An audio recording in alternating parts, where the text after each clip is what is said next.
let's start with our lesson for Monday, March 16th. We will start with a boss question. Let's see, where did our boss question go? Oh, there we go. Okay, it costs $12 to rent a canoe on a pond. Each canoe can hold 3 children. In a class of 33 children, 27 children want to go canoeing. How much will it cost to rent canoes for everyone who wants to go? Go ahead and pause this video and try the question out. And we will start our regular lesson with a blank page here. We'll start with a little bit of a review. I'm going to draw a picture with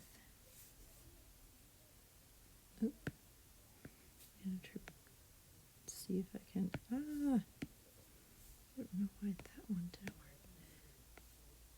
work. Aha, now I can draw a picture. So it has 2 groups of 4 dots.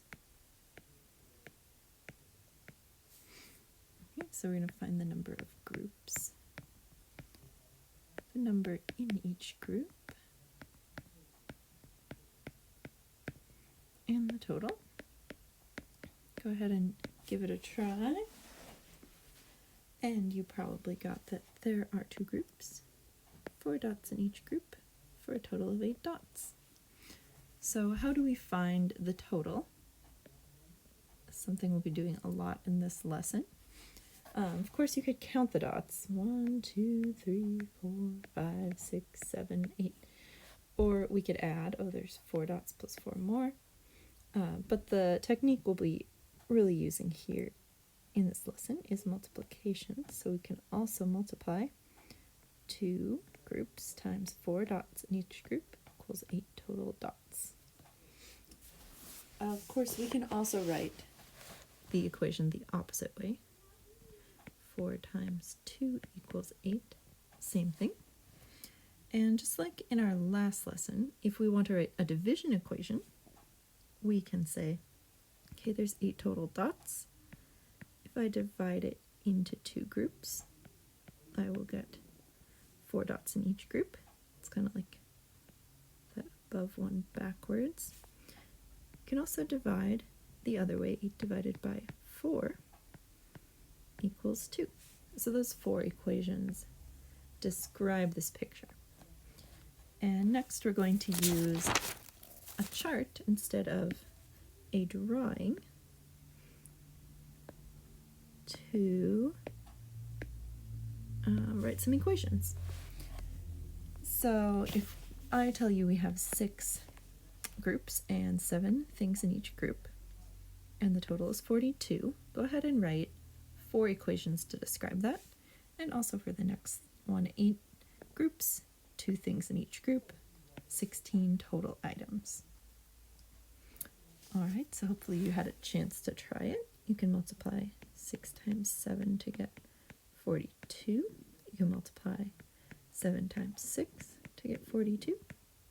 You can divide 42 by 7 to get 6, and you can divide 42 by 6 to get 7.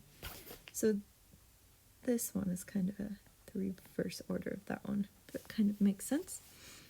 And then we've got 4 equations for the next one. 8 times 2 equals 16.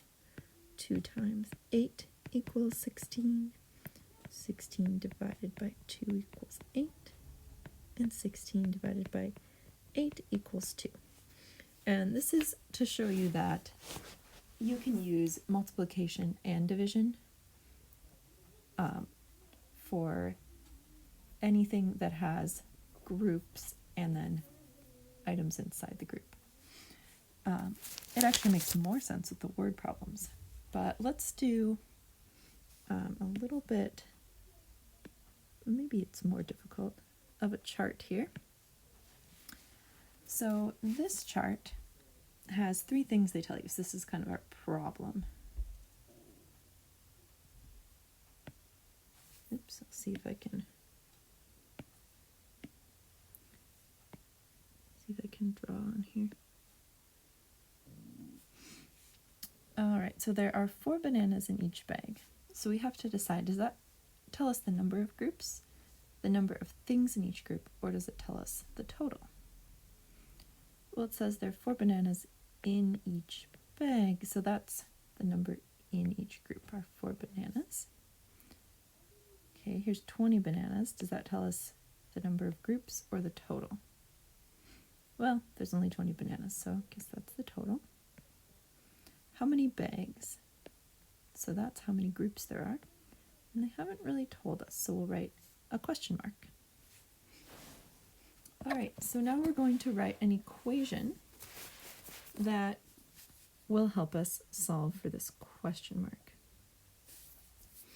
So this is the total. We've got 4 equations we could write, and we're just going to choose the one where the question mark is all by itself. So go ahead and give that a try. And our options for this were to write the number of groups times 4 things in each group equals 20. Or we could multiply in the opposite order. 4 times question mark equals 20. We could also use division. 20 divided by 4 equals question mark. Or 20 divided by question mark equals 4. So one of these has the question mark all by itself.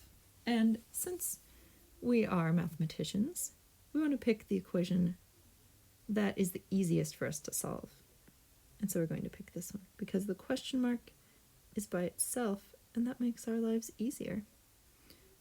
So 20 divided by 4 equals 5. So we now know there are 5 bags of bananas. All right, let's do a couple more examples. See if I can get my other chart. Oh my goodness. There we are. Okay. Here's our first problem. There are 3 bowls. There are 27 berries. How many berries are in each bowl? So we're going to fill out the chart just like last time. There are 3 bowls. Does that tell us the number of things in each group, the number of groups, or the total? Well, let's see. These are bowls, and we're going to put berries into the bowls. So the bowls must be our groups. So we have 3 bowls, 3 groups, 27 berries. Well, that sounds like a total because it doesn't say 27 berries in each bowl. It just says 27 berries. How many berries in each bowl? Oh, that would be the number in each group. So we should fill it out like this. Go ahead and write an equation for it. Okay, and our choices for equations were to multiply 3 times question mark to get 27, to multiply question mark times 3 to get 27, to divide 27 divided by the question mark equals 3, or to write 27 divided by 3 equals question mark. So I bet you can guess which of these we want to use as lazy mathematicians. Yep, it's this one, where the question mark is all by itself. 27 divided by 3 equals 9. 9 berries are in each bowl. Okay, great. Let's see if we have another example. Oops, we want that one. Take away that one. Aha. Oops, I accidentally wrote on the wrong layer, but I think we can make it work.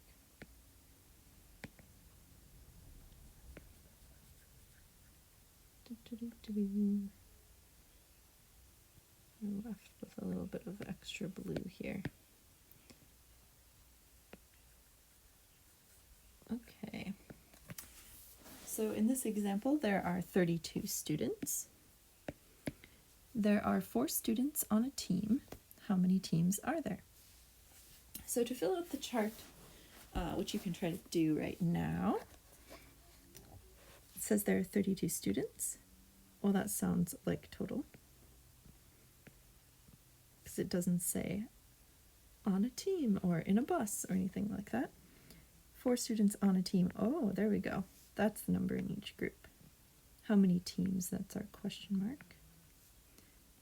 Go ahead and write an equation for this.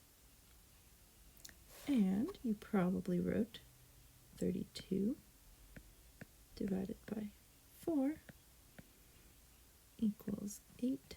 So there are 8 teams.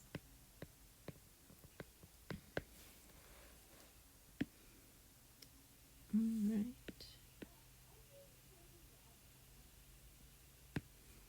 Again, I didn't do my erasing quite right, but here we go.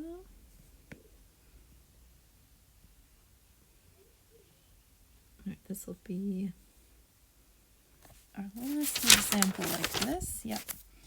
All right, so there's 8 pencils in a case. There are 5 cases. How many pencils? Go ahead and give this a try. So there are 8 pencils in a case. So 8 pencils in each group. There are 5 cases. Oh, 5 cases. How many pencils? Okay. Go ahead and write an equation. And you should have written 5 times 8 equals 40 pencils. So just knowing you, I'm guessing that's going to be pretty easy, but I wanted to show you how to put it on the chart. And now we have some fun word problems, which I think will be pretty easy for you. So go ahead and try each of these. Each house fits 2 dogs. How many dogs fit in 7 houses? Okay, hopefully you've tried it out. Oh, you need a layer to write on. All right, how many groups? How many in a group?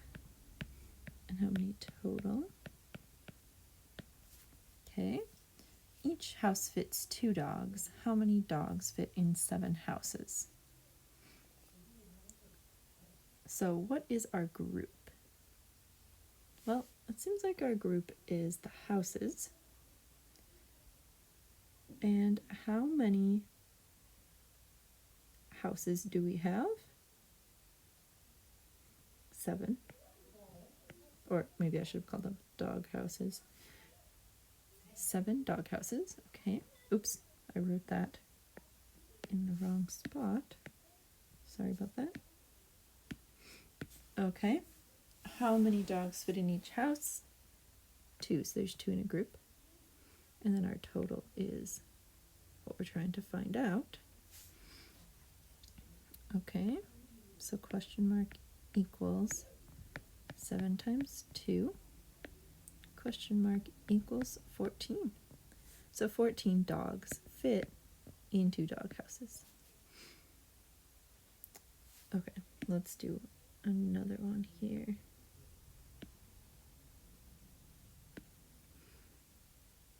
Okay. Nina bought 18 erasers. There are 3 erasers in each pack. How many packs did she buy? So I'm just going to draw the groups here, since that's our lesson's fun technique. And the number in a group, and then the total. Okay, Nina bought 18 erasers. Oh, that kind of sounds like a total number, doesn't it? There are 3 erasers in each pack. Well, that sounds like in a group. How many packs did she buy? How many groups of erasers did she have? Go ahead and write the equation.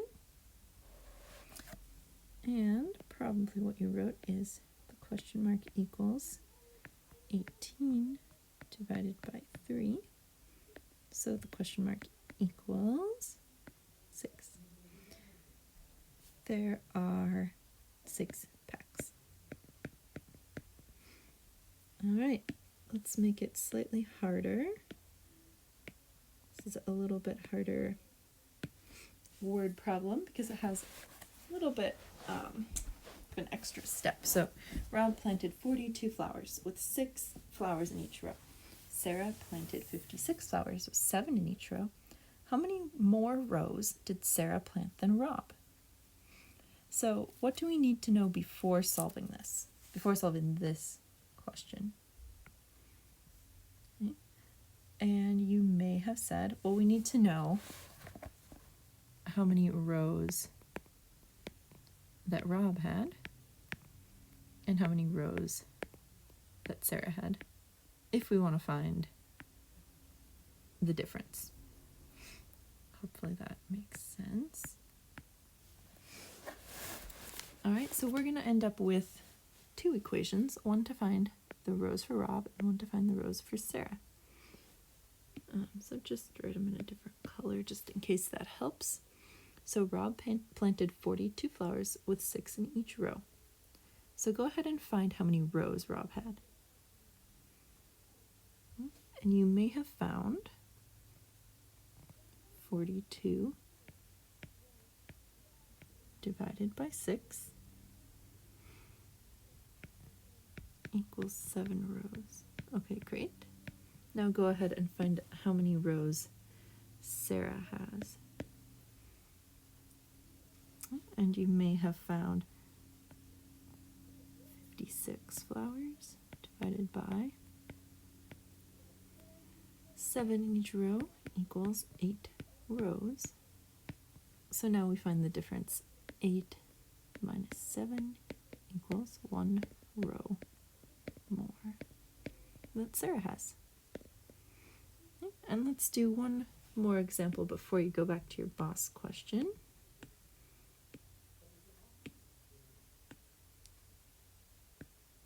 Okay.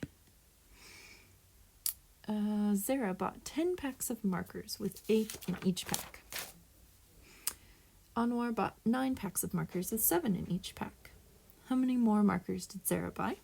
So what do we need to know before we solve this up? Before we solve this final question here? And probably you said we need to know how many markers Zara bought and how many markers Anwar bought. So let's figure out how many Zara bought. Zara had 10 packs and she had 8 markers in each pack, so she has 80 markers. Okay, now let's figure out how many Anwar has. Okay, he has 9 packs and there are 7 markers in each, so he has 63 markers. And now we can find the difference. 80 minus 63 means that there are 17 more markers for lucky Zara. Markers. There we go. Oh my goodness. Okay, so now that we have done those examples, I'm guessing it will actually be pretty easy for you to go back and solve your mini boss question. So if you had not completed it yet, or you want to check your answer, go ahead and try this again.